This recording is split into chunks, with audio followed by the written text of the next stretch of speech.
இது நடந்தது ஆகஸ்ட் 26 வெள்ளிக்கிழமை பம்பாயில ஒரு ரமீஸ் ஷேக் அப்படின்ற ஒரு இஸ்லாமியர் தொழுகைக்கு நேரமாச்சு ஆபீஸ்ல இருந்து கிளம்புற பதட்டத்துல வேகமா ஓடி வந்து ஒரு வண்டியில ஆட்டோல ஏறிட்டார். ஏறி கொஞ்சம் தூரம் போன பிறகுதான் அவருக்கு நினைவு வந்தது, பைசா எடுத்துட்டு வரல, பர்ஸையும் வச்சுட்டாரு, பையிலையும் பணம் இல்ல. இப்ப என்ன பண்றதுன்னு தெரியல.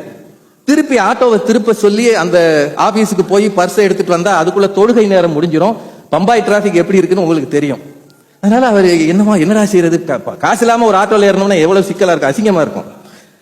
இந்த ஆட்டோ சொல்லிடுவோமான ஆட்டோக்காரர் அப்படி திரும்பி இருக்கிறாரு. அனே அவங்க மொழியில, நான் தமிழ்ல சொல்றேன், சார் திரும்பினா அவரு குன்னக்குடி வைத்தியநாத மாதிரி குங்குமம் வச்சிருக்கிறார்.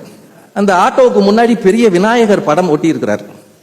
இவருக்கு அதை பார்த்த பிறகு நம்ம தொழுகைக்கு போறோம், மசூதியில இறக்கி விடுன்னு சொல்லி இருக்கிறோம், இவர் இந்த மாதிரி இருக்கிறாரு, இவர்கிட்ட போய் காசு இல்லைன்னு சொன்னா எப்படி எடுத்துப்பாருன்னு ஒரு எண்ணம் இவருக்கு. இருந்தாலும் வேற வழி இல்லை, சொல்லித்தான் ஆகணும். சார் ப்ளீஸ் தப்பா எடுத்துக்காதீங்க, பையில பணம் இல்லாம வந்துட்டேன், தொழுகைக்கு போறேன், அங்க மசூதி கிட்ட நீங்க ஒரு 15 நிமிஷம் வெயிட் பண்ணுங்க, தொழுதுட்டு வந்துடுறேன், அப்படியே என்ன திரும்பி கொண்டாந்து எங்க ஏத்துனீங்களோ அந்த ஆபீஸ்ல இறக்கி விட்டுருங்க, டபுள் ரேட்டு கூட கொஞ்சம் நான் தர்றேன், எவ்வளவு வேணுமோ தந்துடுறேன், தயவு செய்து தப்பா எடுத்துக்காதீங்கன்னு சொல்லியிருக்கிறார்.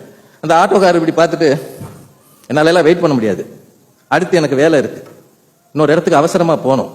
ஆனா கடவுளை தொழுகிறதுக்காக போறீங்க, எப்போ இறைவனை தொழ போகும்போது மனம் அமைதியா இருக்கணும், அதனால காசை பத்தி கவலைப்படாதீங்க, நீங்க டென்ஷன் ஆகாதீங்க. இந்த மசூதி கிட்ட இறக்கி விடும்போது அந்த ஆட்டோ டிரைவர் அவரை, ஒரு நிமிஷம், எப்படியும் நீங்க இங்க இருந்து திரும்பி ஆட்டோல போனோம், அப்போ ஆட்டோவுக்கு கொடுக்கறதுக்கு உங்களுக்கு பணம் இருக்காது, இந்தாங்க கொஞ்சம் பணம்னு பையில இருந்து எடுத்து கொடுத்தாராம். பதறாம நமாஸ் பண்ணிட்டு போய் சேருங்க, எப்பவாவது சந்திச்சா நாம பாத்துக்குவோம் அப்படின்னு சொல்லியிருக்கிறார். இது சொன்னவர் பேர் சுக்லா, அவர் ஒரு விநாயக பக்தர். மனிதர்களே, ஆன்மீக உள்ளத்தோடு இறைவனை தரிசியுங்கள், அங்குதான் மகிழ்ச்சி இருக்கிறது.